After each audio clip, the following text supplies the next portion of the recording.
Vous écoutez Procrastination, les trois grands genres de l'imaginaire, épisode 3.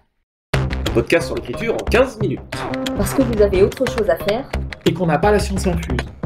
Avec les voix de Mélanie Fazi, Laurent Jeunefort et Lionel Dapousse.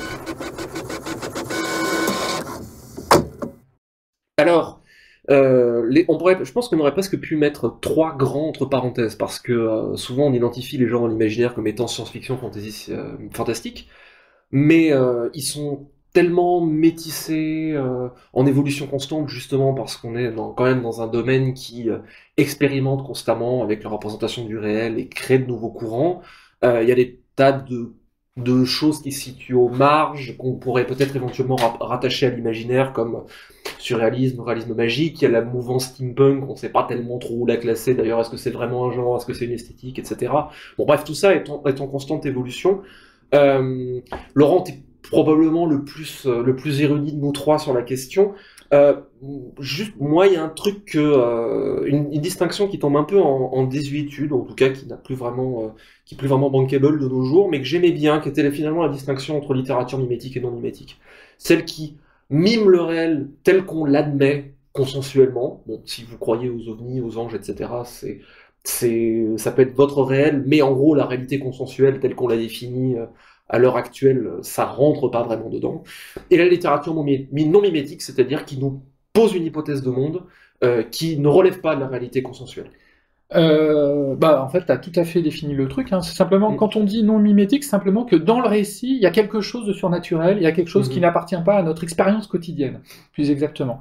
Donc, même s'il y a des gens qui croient aux ovnis, par exemple, ou aux apparitions de la Vierge, c'est pas quelque chose qui est consensuel dans la vie quotidienne. Tout le monde n'a pas vu d'ovni ou d'apparition de la Vierge, donc ça reste quelque chose de surnaturel, et en plus dans le cas de l'apparition de la Vierge, de quelque chose de métaphysique, alors que les ovnis c'est pas métaphysique.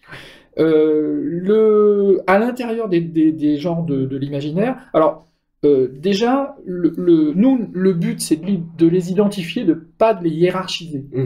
C'est important, je pense, de le dire dès le départ, parce que dans l'approche classique, le but c'était aussi de les hiérarchiser. Il y avait des arts nobles, il y avait des arts moins nobles. On classe les genres depuis le 19e siècle. Enfin, ils ont été figés au niveau des arts au 17e, mais les genres littéraires ont été fixés au 19e. Le fantastique moderne est apparu vers 1830 par là. La science-fiction en tant que genre, en tant que genre défini, est apparue vers 1900 dans ces eaux-là. Et la fantasy, on peut dire qu'elle est apparue en tant que genre dans les années 50, même si évidemment on trouve plein d'œuvres qui sont antérieures, et on peut remonter, notamment pour la fantasy, presque à l'Antiquité, on va dire. Oui, c'est vrai que ça c'est un truc qu'on entend parfois dire que oui, mais par exemple Gilgamesh c'est de la fantasy, c'est la quête d'un mec en quête d'immortalité, c'est un anachronisme de dire ça. C'est un peu un anachronisme, c'est comme d'imaginer que la science-fiction puisse avoir été antérieure au XVIe siècle. Moi je pense pas, parce que pour qu'il y ait science-fiction, il faut qu'il y ait l'idée de la science, et l'idée de la science, la conception de la science moderne, elle est née au XVIe, elle est née avec la Renaissance. Quand la science se distingue de la théologie, c'est le XVIe siècle, et c'est quelque chose de définitif. Et à ce moment-là, on peut avoir un imaginaire scientifique réellement. C'est-à-dire et donc ça va être Swift qui va imaginer une ville volante, Laputa, qui est maintenue grâce à un aimant, grâce à la répulsion d'un aimant géant. Donc là, on a une tentative de rationalisation. Donc voilà, on a un imaginaire scientifique qui commence à émerger. Donc là, on peut dire que c'est de la proto-science-fiction. Mais la science-fiction en tant que genre, c'est-à-dire avec un vrai corpus de textes, ça commence vers les années 1900, qui en plus est la fin de l'âge mécaniste et les débuts c'est vraiment né, la science-fiction, elle est née avec la relativité d'Einstein, Paul Valéry et ses civilisations mortelles, la naissance de l'écologie, c'est-à-dire qu'on commence à avoir l'idée qu'on est dans un monde avec des interactions avec le vivant, etc. C'est cette espèce de, ça va illustrer ce changement de monde. Voilà. Tout à fait. La SF. Et la fantasy, alors là c'est encore plus plus complexe, on va dire, puisque ça fait partie des genres du merveilleux. Et là, pour le coup, dans la distinction des genres, je rapprocherais, moi, personnellement, la science-fiction de la fantasy, qui va plutôt s'opposer, en tout cas, c'est une autre façon d'envisager l'imaginaire par rapport au fantastique moderne, qui va être une littérature de rupture par rapport au réel. Dans la science-fiction et dans le merveilleux, on va déterminer de nouvelles règles, des nouvelles règles du monde, irrationnel pour la fantasy et rationnel pour la science-fiction, mais dans le fantastique, on va être en rupture par rapport au réel. Dans le fantastique, c'est anormal qu'il y ait des fantômes, des loups-garous et des phénomènes surnaturels, et là on va se poser la question de est-ce que le personnage est fou, ou est-ce que c'est le monde qui est fou. Donc souvent, moi souvent ce que j'utilise comme image, c'est l'image du chat qui parle. Pour déterminer je crois que c'est le plus efficace pour caractériser les genres. Mélanie, est-ce que tu veux Oui, je peux expliquer ça. C'est une image qu'effectivement que j'utilise souvent quand je fais des rencontres en lycée notamment et qu'on me demande de définir les genres. Je n'arrive plus à me rappeler de qui est cette image. C'est Denis Guillot, si je ne me trompe pas. Oui, effectivement, ça doit être de lui. Donc le chat qui parle, un personnage rencontre un chat qui parle. Si nous sommes dans un avenir où le chat a été génétiquement modifié, et il y a des chats qui parlent parce que scientifiquement on les a produits, c'est de la science-fiction. Si on est dans un monde plus ou moins imaginaire où tous les chats parlent, de la même manière qu'il y a des fées, etc., il y a des chats qui parlent. On est dans la fantaisie. Et si le personnage est absolument tétanisé parce que, mais quelle horreur, un chat qui parle, ça n'existe pas, c'est du fantastique. Voilà, grosso modo. Donc dans les deux premiers cas, c'est naturel, c'est-à-dire que ça ne contrevient pas aux règles du monde qu'on a créées, alors que dans le fantastique, alors c'est marrant parce que pour moi, la fantasy et la science-fiction, ce sont des genres réalistes, mais simplement c'est une autre réalité. Tout à fait. Ce sont des genres réalistes, et d'où l'importance de l'immersion. Dans ces deux cas-là, l'importance de l'immersion, elle est essentielle. Et c'est ça qui va déterminer les genres de la SF. Par exemple, dans Star Wars, on est à un niveau de réalisme très faible, puisqu'on peut avoir des vaisseaux qui font du bruit dans l'espace, ou des lasers qui ne sont pas des lasers, qui ne peuvent pas exister. Parce que en réalité, on est vraiment dans la métaphore. On est dans la métaphore. Les planètes, c'est des châteaux forts. Les vaisseaux spatiaux, c'est des chevaux. Il y a des chevaliers, il y a des princesses. On est dans une littérature métaphorique. Et donc, le pacte avec le lecteur, il est, voilà, je vous offre une belle histoire avec des archétypes. En revanche, vous allez accepter le fait qu'il y a un niveau de réalisme ou de crédibilité scientifiquement bas. Voilà, donc l'immersion, elle est d'un autre type que celle, par exemple, de la hard science, c'est-à-dire une science-fiction à forte vraisemblabilité scientifique. Et là, l'immersion, elle dépend vraiment du côté vraisemblable et de la pelote logique qu'on va découler.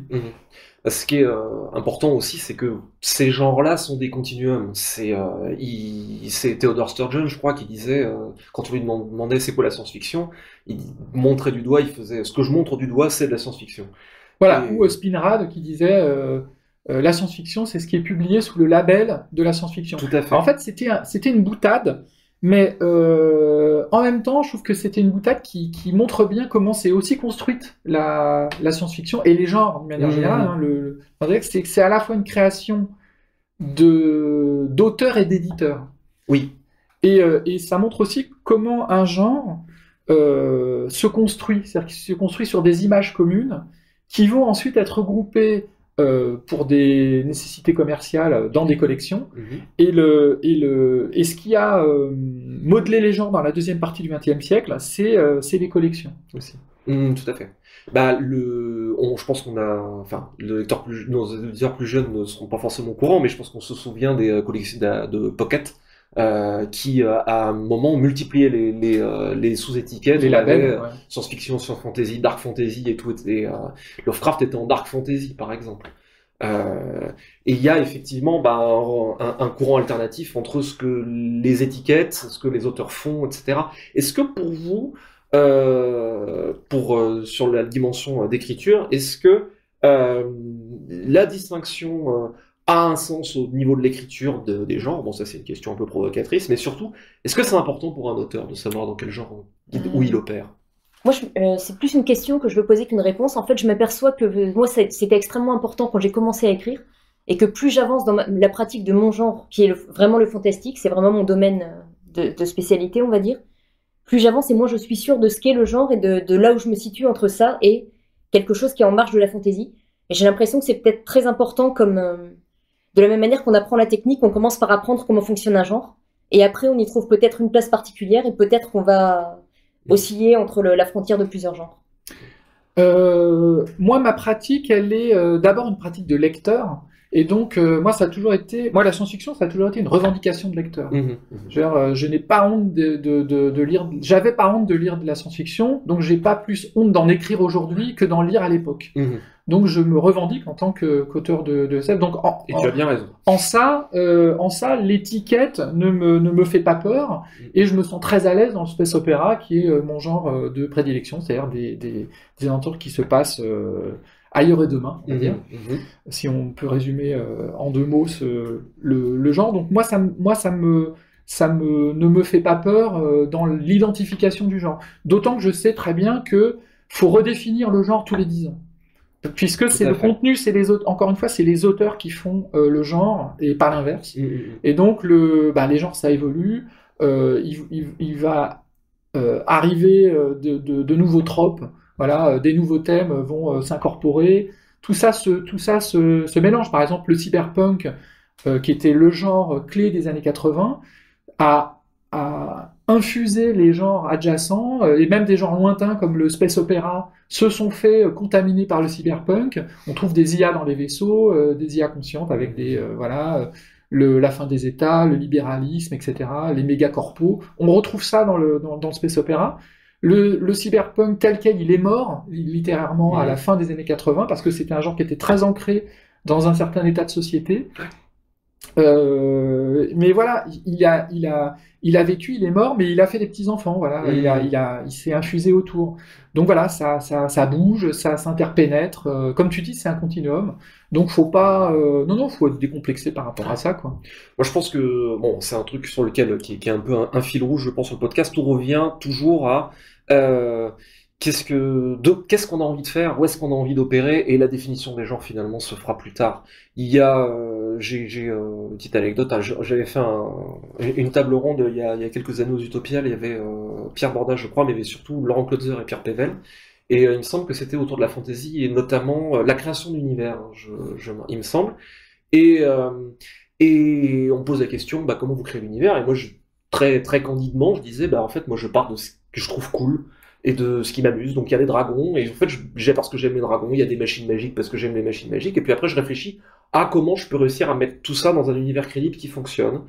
Et Pierre Pevel avait répondu plus ou moins la même chose, oui, moi j'aime les dragons, donc je mets des dragons partout, donc je trouve ça cool.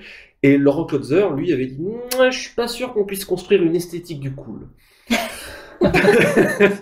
Donc, mais voilà, tout revient à, je pense que quelque part, Laurent, si tu nous écoutes, pardonne-moi cette extrapolation, mais je pense que pour Laurent, construire une esthétique, c'est cool, quelque part. Donc tout ça, revient à l'envie. Et est-ce que, parce que parfois la question qu'il y a derrière, c'est est-ce que il faut que je regarde quelles sont les attentes du marché, qu'est-ce qui marche, les vampires fonctionnent, est-ce que je vais faire du vampire? À mon avis, non, certainement pas. Il y a quand même une petite nuance que je voudrais apporter à ça, c'est tout dépend dans quel but on écrit un texte. Et si on écrit par exemple une nouvelle pour une anthologie ou un roman pour une collection qui est des consignes spécifiques, il peut arriver que justement on ait la consigne d'être dans tel genre ou dans tel sous-genre, ou et à la limite on peut s'amuser justement à rester dans les clous ou à aller à la frontière, à s'amuser avec ça.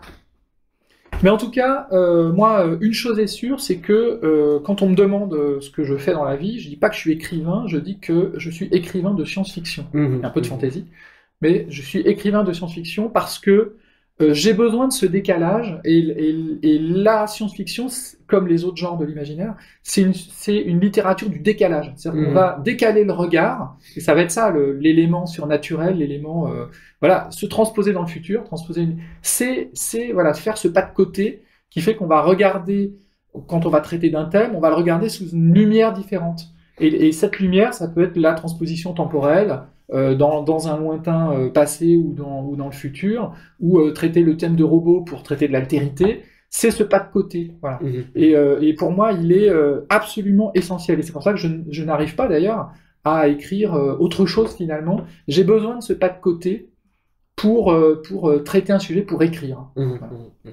Je suis tout à fait dans le même cas. À chaque fois que j'essaie d'écrire quelque chose de réaliste, ça se termine toujours finit toujours par débouler un ange ou quelque chose qui voilà. Donc c'est le côté du pas de côté. Je pense que c'est vraiment effectivement une notion très importante et qui est commune aux trois grands genres et qui, encore une fois, même s'ils ont une histoire différente et que ils se sont pas cristallisés à la même époque, il y a toujours cette communauté d'approche et qui est utilisée par les détracteurs en disant oui, mais de toute façon la littérature de l'imaginaire se projette ailleurs, donc c'est pas des littératures sérieuses. Au contraire, elles utilisent le biais de la métaphore pour toujours parler de l'humain, parce qu'on peut pas parler d'autre chose que de l'humain.